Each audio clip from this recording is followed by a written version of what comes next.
Hello friends and welcome to another lecture of environment series. So let's get started.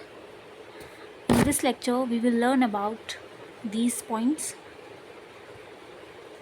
Firstly we will learn about biodiversity and its meaning, 3 levels of biodiversity, measurement of biodiversity, modes of conservation and red data book and classification of species. So चलिए start करते हैं. सबसे पहले देखते हैं कि biodiversity का meaning क्या होता है. बायोडाइवर्सिटी का मतलब होता है variety of life on earth. ठीक है, जितनी भी वैरायटी हैं अर्थ पे लिविंग स्पीशीज़ की, उन सभी को हम क्या कहते हैं, बायोडाइवर्सिटी. बायोडाइवर्सिटी क्या मेजर करता है? ये मेजर करता है variability among living organism from all sources, terrestrial, marine and other aquatic ecosystem. ये वैरायटी कहाँ पे देखी जाती है? टेरेस्ट्रियल एरिया में, यानी कि लैंड पे भी, मरीन में भी और एक्वाटिक इकोसिस्टम में भी. ठीक है, और उन सारे इकोलॉजिकल कॉम्प्लेक्सेस में भी जिनका ये पार्ट है.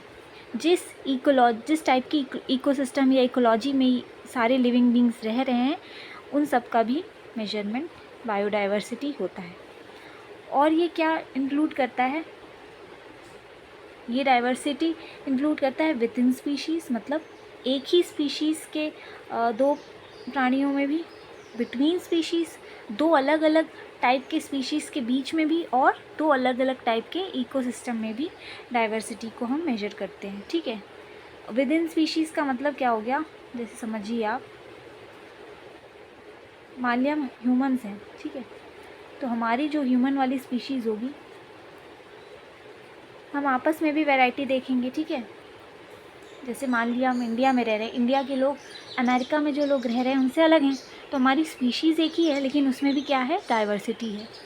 अब हम देख लिया, दूसरा एग्जांपल लेते हैं. हम ह्यूमन हैं और यहाँ पर एक कोई जानवर है, मान लिया डॉग है ये. ठीक है, अब हम दोनों की स्पीशीज़ अलग है और इस वजह से हमारे अंदर क्या है, वैरायटी आ रही है हमारे अर्थ पे. दूसरा क्या है, मान लिया ये दो इकोसिस्टम है, ये ग्रासलैंड इकोसिस्टम है और ये क्या है, ये फ्रेश वाटर इकोसिस्टम है.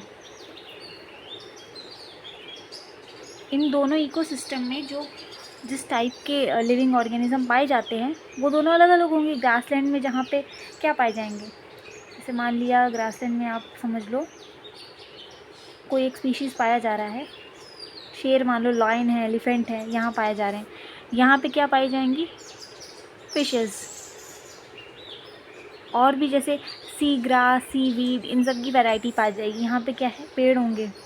ठीक है, तो इन दोनों के बीच में भी क्या आ गई, बहुत सारी वैरायटी आ गई.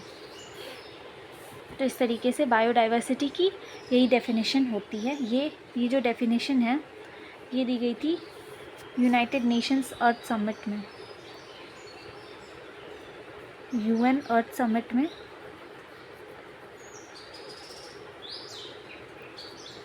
1992 में. ठीक है, नेक्स्ट अब हम समझेंगे कि 3 लेवल्स ऑफ बायोडाइवर्सिटी क्या होते हैं. बायोडाइवर्सिटी को 3 लेवल पे हम देख सकते हैं. सबसे पहला क्या है, जेनेटिक डाइवर्सिटी, दूसरा स्पीशीज़ डाइवर्सिटी और तीसरा इकोसिस्टम या कम्युनिटी डाइवर्सिटी.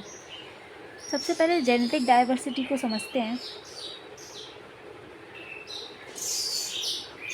दो प्राणी हैं, मैन का एग्जाम्पल ले लेते हैं. हम लोग सेम स्पीशीज़ के हैं. ठीक है, लेकिन हमारे जीन्स में कहीं ना कहीं थोड़ा थोड़ा अंतर होता है. जैसे कि ये हमने ह्यूमंस का एग्जाम्पल लिया है. ये दो टाइप के ह्यूमन हैं. यहाँ पे देख सकते हैं, एक को मैंने सफ़ेद बनाया हुआ है और एक को थोड़ा सा ब्राउनिश बनाया गया है. ये क्यों बनाया मैंने, जैसे हम देखते हैं कि हम इंडिया में रह रहे हैं या हमारे जो ट्रॉपिकल रीजन के जो लोग होते हैं वो अक्सर डार्क कलर के होते हैं, और वहीं जो थोड़े टेम्परेट रीजन में रहते हैं जैसे अमेरिका या फिर यूरोप साइड में, तो वो लोग क्या होते हैं, थोड़े से गोरे होते हैं। तो ऐसा क्यों है? क्योंकि हम हैं तो सेम स्पीशीज़ के, लेकिन हमारे अंदर सेल के लेवल पे यानी कि जीन के लेवल पे क्या है, डाइवर्सिटी है ना। कुछ कहीं ना कहीं हमारे जीन में ऐसा कुछ चेंजेस हैं जिनकी वजह से हम थोड़े से अलग हैं। तो इस डाइवर्सिटी को कहते हैं हम जेनेटिक डाइवर्सिटी। अब दूसरी टाइप की डाइवर्सिटी समझते हैं जो कि है स्पीशीज़ डाइवर्सिटी। इस डाइवर्सिटी में क्या है, यहाँ पे जो मैंने थोड़ी कलाकारी की है इसमें आप देख सकते हैं, ये ह्यूमन जैसा लग रहा है, लग ही रहा होगा। तो ये ह्यूमन बनाया मैंने, फिर उसके बाद फिर ये कैट बनाई हुई है, उसके बाद फिर ये प्लांट दिख रहा है आपको, कोई ट्री, और ये फ़िश। तो हम देख सकते हैं कि हमारे अर्थ पे स्पीशीज़ के लेवल पे कितनी डाइवर्सिटी है। तो मैंने कुछ एग्जांपल्स लिए हैं 4, लेकिन इसके अलावा भी हमारे अर्थ पे अनगिनत डाइवर्सिटी ऑफ स्पीशीज़ एग्जिस्ट कर रहे हैं। तो इस डाइवर्सिटी को हम क्या कहते हैं, स्पीशीज़ डाइवर्सिटी। उसके बाद क्या होता है, स्पीशीज़ जो होते हैं वो एक दूसरे से बिल्कुल अलग होते हैं। इनके जेनेटिक मतलब जो डीएनए का जो मेकअप होता है वो बिल्कुल अलग होता है, और ये आपस में इंटरब्रीड नहीं करते कभी भी, ठीक है, इंटरब्रीड नहीं करते। लेकिन कुछ स्पीशीज़ जो क्लोजली रिलेटेड होते हैं उनके जीन्स आपस में कई हद तक सिमिलर हो सकते हैं, जैसे कि हम ह्यूमंस और चिंपैंजीज। अब जो तीसरे टाइप की डाइवर्सिटी है वो है इकोसिस्टम डाइवर्सिटी। यहाँ पे मैंने 3 इकोसिस्टम बनाए हुए हैं। अच्छा, इकोसिस्टम क्या होता है, जो हमने पिछले लेक्चर में पढ़ा था, फिर से रिवीजन करते हैं। ये जब एक कम्युनिटी ऑफ लिविंग बींग्स आते हैं और अपने इन्वायरमेंट के साथ इंटरेक्ट करते हैं तो वो एक लिविंग यूनिट बनाते हैं हमारे बायोस्फीयर में, उसी को हम कहते हैं इकोसिस्टम, ठीक है। और इकोसिस्टम कैसे कैरेक्टराइज करते हैं हम डिफरेंट इकोसिस्टम को, on the basis of climate, vegetation and geography, ठीक है, साथ ही साथ flora and fauna. In basis पे हम डिफरेंट इकोसिस्टम्स को कैरेक्टराइज करते हैं, ठीक है। तो अब हम जहाँ देख रहे हैं कि पहले वाले फिगर में ये क्या मैंने बनाया हुआ है, ये फॉरेस्ट इकोसिस्टम है, ठीक है। यहाँ पे क्या है, बड़े बड़े ट्रीज़ हैं। यहाँ की जो फ्लोरा फौना जो भी डाइवर्सिटी होगी वो अलग होगी। ये मैंने यहाँ पे ग्रासलैंड इकोसिस्टम बनाया हुआ है। यहाँ पर क्या है, एक्वाटिक इकोसिस्टम है। अब इन तीनों इकोसिस्टम में क्या होगा, जो वैरायटी होगी प्लांट्स और एनिमल्स की वो एक दूसरे से बिल्कुल अलग होगी। तो इस लेवल पे डाइवर्सिटी को हम कहते हैं इकोसिस्टम डाइवर्सिटी। नाउ हम पढ़ेंगे मेजरमेंट ऑफ बायोडाइवर्सिटी के बारे में। सबसे पहले हम बायोडाइवर्सिटी को 2 तरीके से मेजर कर सकते हैं। सबसे पहला क्या है, स्पीशीज़ रिचनेस, दूसरा क्या है, स्पीशीज़ इवननेस।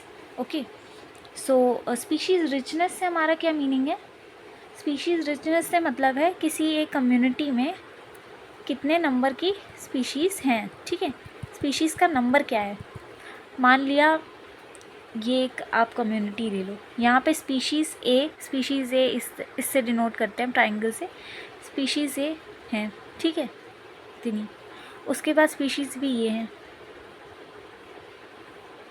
सी को मान लेते हैं हम एरो से, ठीक है।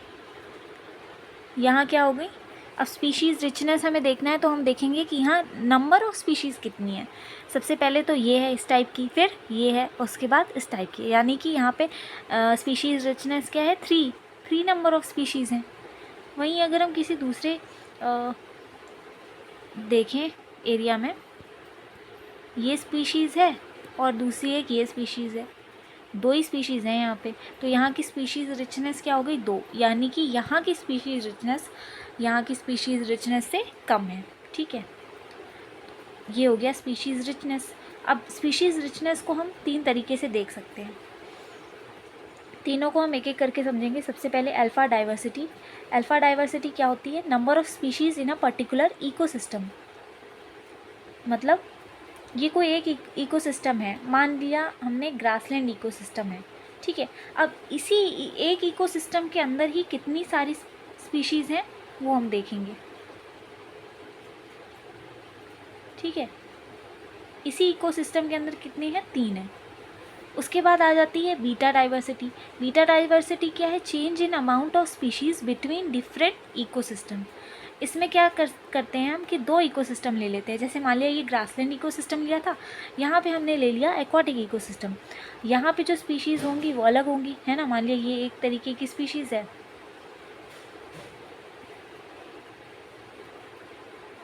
ये वाली स्पीशी यहाँ भी है और ये वाली स्पीशीज़ यहाँ भी है, और साथ ही साथ एक ये वाली स्पीशीज़ भी।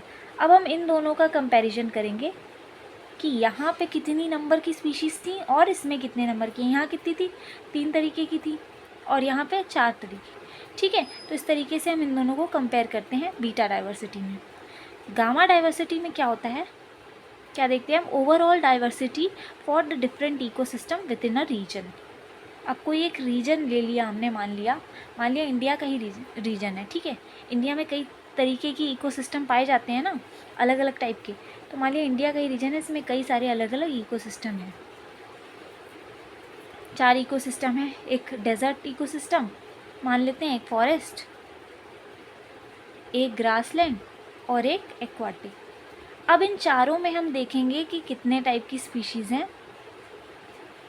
ठीक है,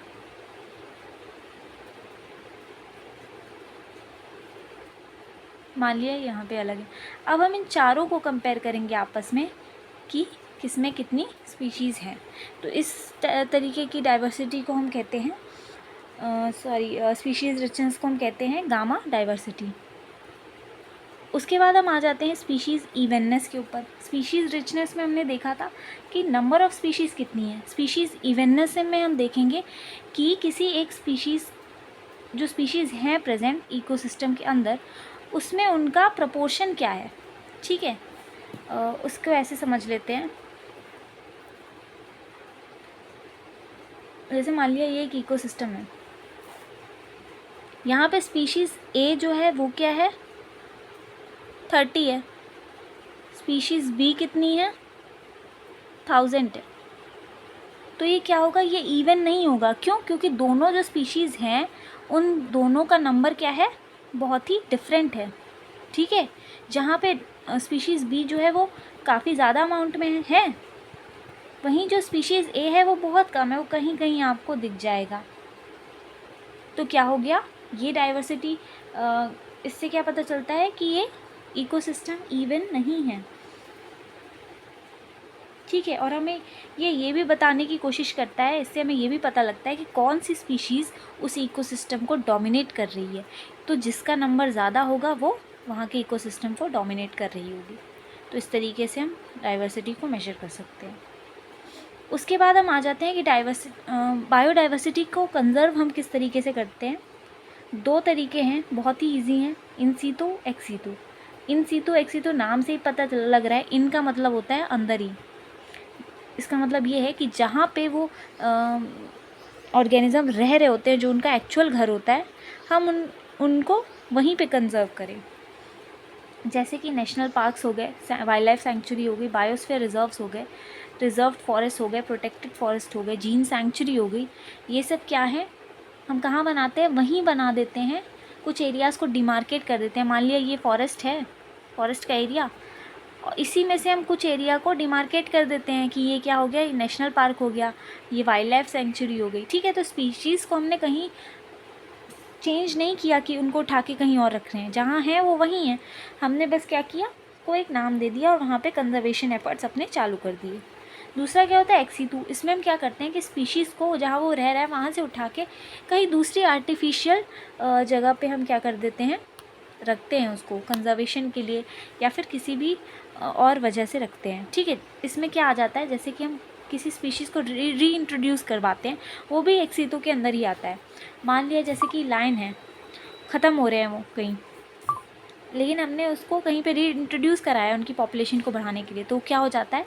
एक्सीटू ही होता है। इसमें सीड बैंक, बॉटनिकल, हॉर्टिकल्चरल और रिक्रिएशनल गार्डन भी इंक्लूड होते हैं।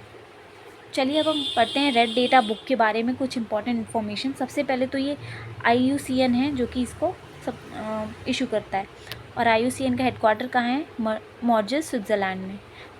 पहली बार इसको 1966 में पब्लिश किया गया था IUCN की स्पीशीज़ सर्वाइवल कमीशन ने। स्पीशीज़ यहाँ पे आया नहीं है, स्पीशीज़ सर्वाइवल कमीशन में। इसमें 2 तरीके के पेजेस होते हैं। पिंक पेजेस जो होते हैं उनमें जो ऑर्गेनिजम्स के नाम लिखे होते हैं वो क्या होते हैं, क्रिटिकली इंडेंजर्ड होते हैं। और जो ग्रीन पेजेस होते हैं वो पहले इंडेंजर कैटेगरी में होते हैं, लेकिन अब इन्हें रिकवर्ड कर लिया गया है। उसके बाद रेड डेटा बुक में ऑर्गेनिज्म को क्लासीफाई किया गया है कई कैटेगरीज़ में, जिसमें सबसे पहली कैटेगरी आती है एक्सटिंक्ट। एक्सटिंक्ट का मतलब होता है कि जब जो लास्ट जो सर्वाइव होता है इंडिविजुअल, वो भी जब मर गया होता है, ठीक है, आखिरी इंडिविजुअल भी उस स्पीशीज़ का मर गया होता है, तब हम उसे कह देते हैं कि एक्सटिंक्ट हो गया, मतलब अब इस नहीं है, अब वो कहीं भी पाया नहीं गया। एक्सटिंक्ट इन द वाइल्ड तब कहते हैं जबकि वो अपने नेचुरल जो उसका हैबिटेट होता है वहाँ से वो पूरी तरीके से ख़त्म हो चुका होता है, और कुछ 1-2 इंडिविजुअल जो उसके बचे होंगे वो कहीं पे आर्टिफिशियली उनको रखा गया होगा कैप्टिविटी में, ठीक है। क्रिटिकली इंडेंजर्ड कब होते हैं, जब उनकी पॉपुलेशन में पिछले 10 सालों में मोर देन 90% का रिडक्शन हो गया है, या तो सिर्फ उनके 50 से भी कम इंडिविजुअल बचे हुए हैं, या फिर 10 सालों में ये अनुमान लगाया जा रहा है कि उनकी 50% population extinct in the wild हो जाएगी, ठीक है, तब हम कहेंगे क्रिटिकली इंडेंजर्ड है वो। इंडेंजर्ड के क्या क्राइटेरिया हैं, इंडेंजर्ड हम तब मानेंगे जब उनकी पॉपुलेशन में 70% से ज़्यादा रिडक्शन हो चुका है, या फिर अब उनके सिर्फ 250 इंडिविजुअल बचे हुए हैं, या तो फिर उनके एक्सटिंक्ट इन द वाइल्ड होने की संभावना क्या है, अगले 20 सालों में 20% तक कम होने की संभावना है। उसके बाद वल्नरेबल कैटेगरी आती है। वल्नरेबल के क्राइटेरिया हैं कि जब उनकी पॉपुलेशन में मोर देन 50% का लॉस आया है, या फिर उसके 10,000 से कम इंडिविजुअल बचे हुए हैं अभी इस समय, या फिर उनके एक्सटिंक्ट इन द वाइल्ड होने की संभावना क्या है, अगले 100 सालों में एटलीस्ट 10% है। उसके बाद की कैटेगरीज़ हैं नियर थ्रेटेंड। नियर थ्रेटेंड में उन ऑर्गेनिजम्स को रखा जाता है जिनकी अभी तो पॉपुलेशन इन तीनों क्राइटेरिया यानी कि वल्नरेबल, इंडेंजर्ड और एक्सटिंक्ट इन द वाइल्ड को फुलफ़िल नहीं करती है, लेकिन ये काफ़ी करीब पहुंच चुके हैं इन नंबर्स के आसपास, ठीक है, तो इनको नियर थ्रेटेंड कहते हैं। उसके बाद आ जाते हैं हम लीस्ट कंसर्न के ऊपर। लीस्ट कंसर्न का मतलब होता है कि अभी इनकी पॉपुलेशन अच्छी खासी है और अभी ये इन सारे नंबर्स या क्राइटेरिया के आसपास नहीं है। डेटा डेफिशिएंट, ऐसे स्पीशीज़ जिनके बारे में अभी डेटा की कमी है और कुछ एग्जैक्टली नहीं कहा जा सकता कि इनकी पोजीशन क्या है अभी, तो इस तरीके से नॉट इवैल्यूएटेड भी है। नॉट इवैल्यूएटेड मतलब अभी तक इनके बारे में कुछ भी इवैल्यूएशन नहीं किया गया है, कुछ भी जानकारी इकट्ठा नहीं की गई है। तो इस तरीके से आज हमने ये टॉपिक ख़त्म किया। रेड डेटा बुक के बारे में पढ़ा, मोड्स ऑफ कंजर्वेशन के बारे में पढ़ा, मेजरमेंट ऑफ बायोडाइवर्सिटी पढ़ी, स्पीशीज़ रिचनेस और स्पीशीज़ इवननेस। उसके बाद हमने 3 लेवल्स ऑफ बायोडाइवर्सिटी देखी और साथ ही साथ बायोडाइवर्सिटी के मीनिंग को समझा। तो आई होप आपको ये लेक्चर पसंद आया होगा। प्लीज़ पसंद आया है तो प्लीज़ सब्सक्राइब कर दें, वीडियो को लाइक कर दें और ज़्यादा से ज़्यादा हो सके तो प्लीज़ शेयर कर दें। तो थैंक यू, मिलते हैं नेक्स्ट लेक्चर में, तब तक के लिए बाय बाय।